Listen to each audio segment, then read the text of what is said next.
رفاہی ادارے سے ماہانہ پیسے لینے کا حکم۔ ہمارے ہاں قریب میں ایک بیت المال کا ادارہ کھلا ہے جس میں سلائی کا کام سکھایا جا رہا ہے، وہ ماہانہ پیسے بھی دیتے ہیں۔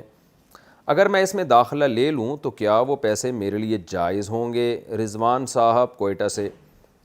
رضوان صاحب مجھے نہیں پتہ وہ ادارہ کون سا ہے، کس بیسس پہ آپ کو پیسے دے رہا ہے۔ اگر وہ زکوٰۃ کے پیسے دیتا ہے تو زکوٰۃ کے مستحق لوگ ہی لے سکتے ہیں۔ زکوٰۃ کے مستحق اگر آپ ہیں تو لے سکتے ہیں، زکوٰۃ کے مستحق نہیں ہیں تو آپ نہیں لے سکتے۔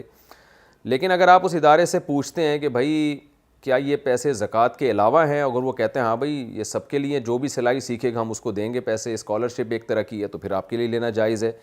تو یہ مسئلہ آپ مجھ سے پوچھنے کے بجائے اس ادارے والوں سے پوچھیں کہ آپ کے کیا لاز کیا ہیں، اس بارے میں قانون کیا ہے کہ کون اس پیسے سے فائدہ اٹھا سکتا ہے، کون نہیں اٹھا سکتا۔ تو آپ اگر ان قوائف پہ پورے اترتے ہیں تو آپ کے لیے لینا جائز ہے، اور اگر آپ اس قوائف پہ پورے نہیں اترتے تو پھر دھوکے کے زمرے میں آئے گا، پھر یہ رقم آپ کے لیے حلال نہیں ہوگی۔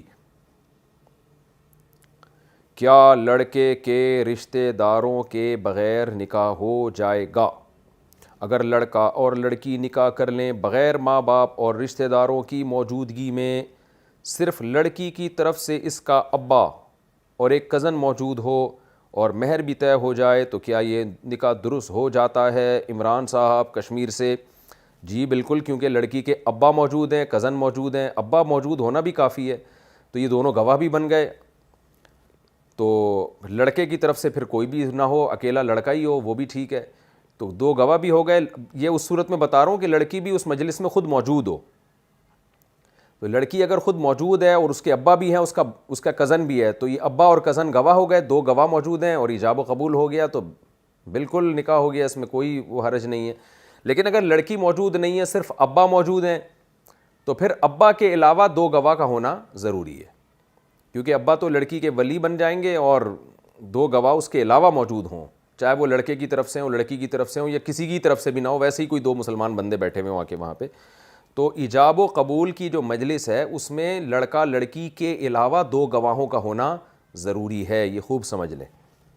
تو لڑکے کی طرف سے کوئی بھی ہونا ضروری نہیں ہے اس میں۔ یہ جو کہتے ہیں نا لڑکے کے گواہ، یہ لڑکی کی گواہ، یہ صرف نکاح فارم کی ایک فارمیلٹی پوری کرنے کے لیے ہوتا ہے۔ شرعی طور پر گواہوں کے لیے کسی کا رشتہ دار ہونا ضروری نہیں ہے، کوئی بھی دو مسلمان عاقل بالغ مرد گواہ بن سکتے ہیں، یا ایک مرد اور دو عورتیں وہ گواہ بن سکتی ہیں۔ ہاں ہاں، سسرال والوں کی زبان گندی ہو تو کیا کریں؟ اوہ ہوئے ہوئے، اس کو صرف سے دھوئیں۔ میرے شوہر کا رویہ میرے ساتھ بہت اچھا ہے، ان کے گھر والوں کا سلوک بھی میرے ساتھ اور میرے بچوں کے ساتھ اچھا ہے، سبحان اللہ، لیکن ان کے بات کرنے کا اسٹائل بہت، یعنی طریقہ بہت برا ہے، زبان بہت سخت ہے، بہت برے برے الفاظ استعمال کرتے ہیں۔ اب میرا بچہ بھی ویسے ہی الفاظ استعمال کرنے لگا ہے، صورتحال میں کیا کروں؟ آپ صبر کریں، اپنے میاں کو بولیں بھائی الگ ہو جاؤ تو زیادہ اچھا ہے، بچے غلط زبان نہ سیکھیں۔ بعض خاندانوں میں گالیوں کا رواج ہوتا ہے، بچوں میں وہ گالیاں ٹرانسفر ہوتی ہیں۔ شوہر اگر مان جائیں تو ٹھیک ہے، ورنہ اس بات کی وجہ سے اپنے گھر کو آپ خراب نہ کریں۔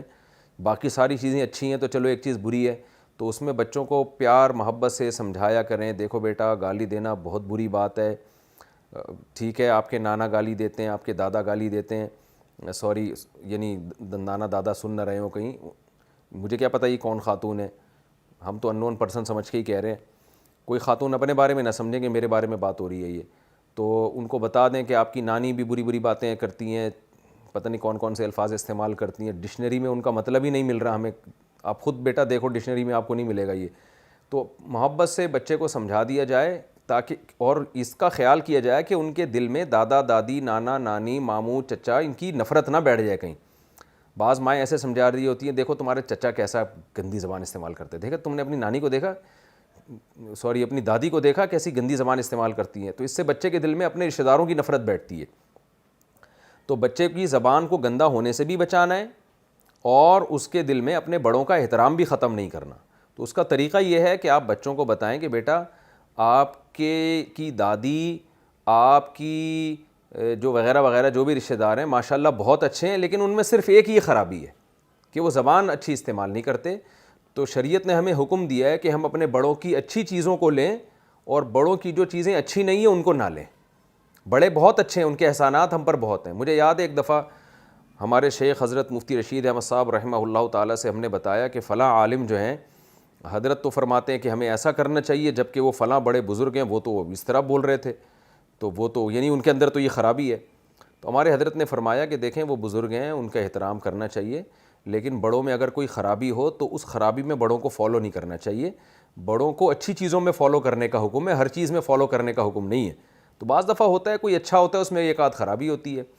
تو اس طرح سے بچوں کو آپ سمجھائیں کہ بچوں کے دل میں اپنے ددیال کی نفرت نہ بیٹھے, تو اس سے بچوں پہ بڑا اچھا امیج پڑے گا آپ کا کہ دیکھو میری اماں اتنی اچھی ہیں کہ میرے دادکے اور سارے جو ہے نا ان کا احترام بھی کر رہی ہیں اور ان کی برائی سے بھی مجھے بچا رہی ہیں, کہ اچھی چیزوں میں بڑوں کو اس طرح سے آپ ٹریننگ کریں گے تو انشاءاللہ بچے گندی زبان استعمال نہیں کریں گے.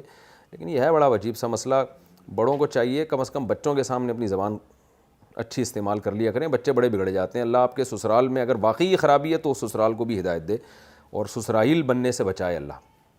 سسرال اور سسرائیل میں بہت سی چیزیں مشترک ہوتی ہیں.